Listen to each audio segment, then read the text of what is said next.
Wasiirka Wasaaradda Arrimaha Dibadda ee Dowladda Iiraan hadal uu jeediyey ayaa mar kale wuxuu ka nixiyey Maraykanka iyo dowlado badan. Sida uu baahiyey wargeyska la yiraahdo Defense Security Asia, waxaa lagu waramayaa in Iiraan ay shaaca ka dhigtay in weli aysan qarxin qaar ka mid ah bambaanooyinka culus oo Maraykanka uu ku bartilmaameedsaday xarumaha nukleerka ee dowladda Iiraan intii uu socday dagaalka 12 maalin. Waxaa jira bambaanooyin aan qarxin oo ku jira qaar ka mid ah xarumaha dowladda nukleerka ee Iiraan, gaar ahaan xarumihii la duqeeyey intii uu socday dagaalkii 12 maalin. Sidaasi waxaa yiri Cabbaas Caraqji sida wargeyska uu baahiyey.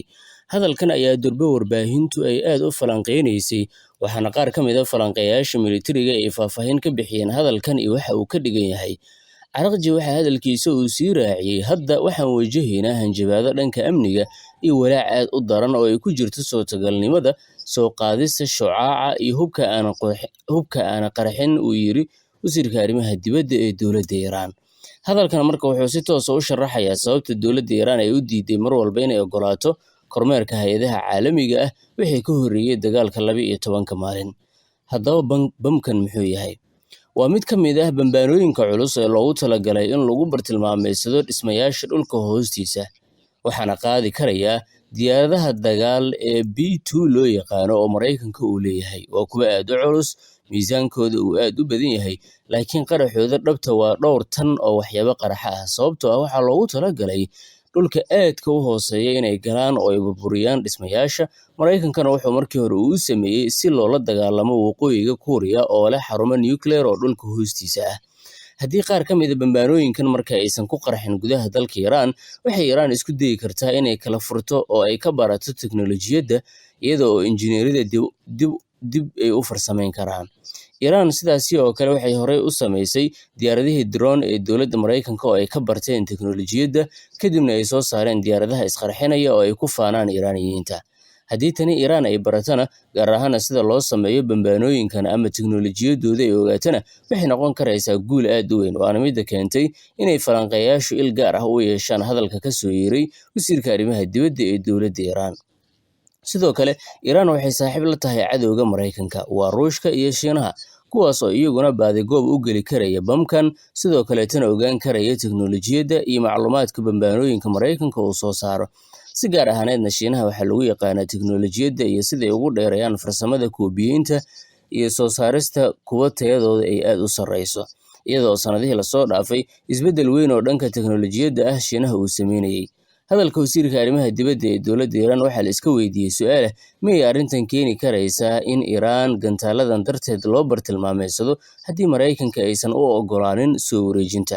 Waxaa jira dalabaad aad u badan oo dowladda Iiraan la hordhigi karayo, sida bambaanooyinkan oo hadda uu ka dhawaajiyey wasiirka, joojinta taageerida kooxaha ay siinayaan barnaamijka gantaalada balastiga oo number 1 u ah dowladda Iiraan ama qadca si u taqaano, iyo barnaamijkeeda hubka nukleerka. Dhinaca kaleeto, dowladda Iiraan ayaa waxay sawir weyn ay ku soo bandhigtay dhankaas iyo magaalada Tehran oo caasimada dalka Iiraan ah. Sawirkaas oo u muuqanaya fariin in loo dirayo dhanka Israa'iil oo ah haddii dagaal aad bilowdo, Iiraan ayaa dhammayn doonta dagaalka. Sawirka waxaa ku yaala bartilmaameedyo gudaha Israa'iil ah sida garoomada diyaaradaha iyo saldhigyo militari oo lagu soo bandhigay goobta. Wargeyska Wall Street Journal ayaa falanqeyn uu sameeyeyna wuxuu kaga hadlay gantaalada dowladda Iiraan ay haysato, si gaar ahaaneed kuwa gaaraya in ka badan 2,000 oo kiiloomitir oo gaari karaya gudaha Israa'iil. Iiraan waxay kaloo haysataa gantaalo gaagaaban, kuwa ridada dhexe, kuwaas oo lagu bartilmaameysan karayo saldhigyada Maraykanka ee Khaliijka, taas oo la micno ah haddii Maraykanka uu dagaal ka soo qaado dhanka Khaliijka in Iiraan ay bartilmaameysan karto. Sidaasi daraaddeed, dowladda Iiraan way ku adkaan doontaa inay ka tanaasusho mid ka mid ah gantaaladeeda balaastigada oo Israa'iil ay shuruud ahaan hordhigaysa in Iiraaniyiinta barnaamijkaasi gebi ahaanba laga joojiyo, maxaa yeelay gantaalada dowladda Iiraan waxay u aragtaa hubka keliya oo ay isku difaaci karayaan. Sababtoo ah ciidamo cer oo aad u tayo sarreeya oo qalab casri ah haysta Iiraan ma haysato.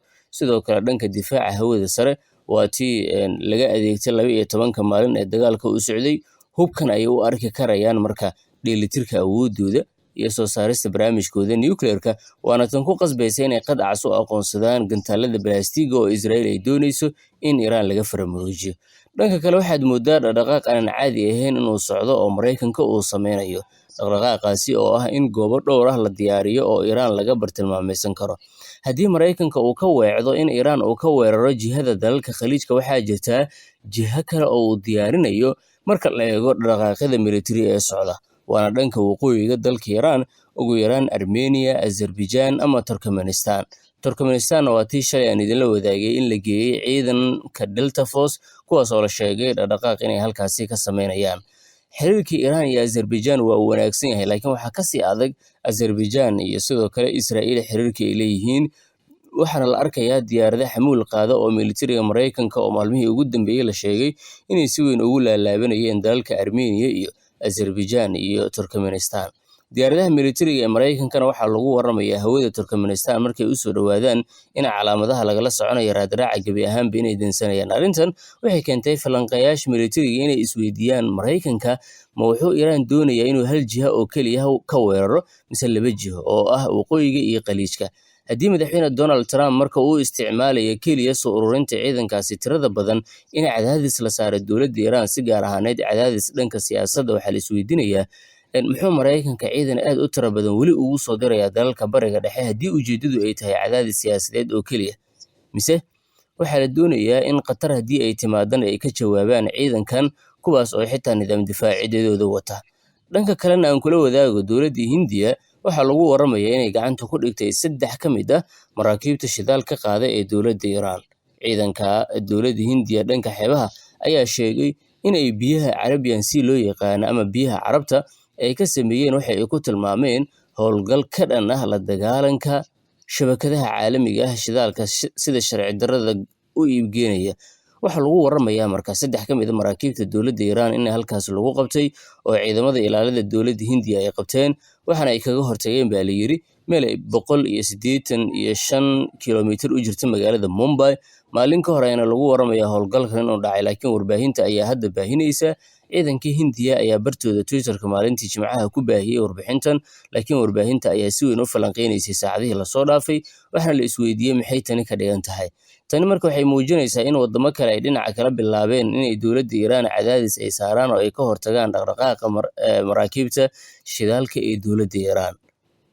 Falanqeeyaasha qaarna waxay qabaan in Maraykanka iyo Iiraan ay gaari karayaan heshiis dhanka nuclear-ka, laakiin falanqeeyaal kale waxay aaminsan yihiin in heshiis dhab ah la gaari karayo, laakiin uu ekaan karayo heshiiskan mid la doonayo in xiisadda keliya lagu qaboojiyo, waxayna Israa'iiliyiinta u babaxsanayaan weerar Iiraan lagu qaado, iyagoo number 1 u arka khatar ka imaan karta gantaalada balaastiga ee dowladda Iiraan. Dhanka kaleeto, xogayaha guud ee Golaha Amniga Qaranka ee dowladda Iiraan, Cali Larijani, ayaa tegaya maalinta berita magaalada Masqat oo caasimada dalka Cumaan ah. Wafdi uu hogaaminaya ayaa markii ugu horeysay halkaasi tegi doona tan iyo markii dhowaan wadahadalo ay ka dhaceen magaaladan. Sida wararku ay sheegayaan, Cali Larijani wuxuu la kulmi doonaa mas'uuliyiin sarsare oo ka tirsan saldanadda Cumaan, waxaana ay ka wada hadli doonaan arrimaha gobolka iyo xiriirka labada wadan. Waxayna arrintan kusoo beegmaysaa iyada oo wadahadalo dhanka nuclear-ka ay maalmo ka hor ka dhaceen magaalada Masqat, wadahadaladan oo Maraykanka iyo Iiraan ugu dhexeeyey. Wax natiijo ah lama gaarin, laakiin waxaa lagu ballamay in mar kale la kulmo.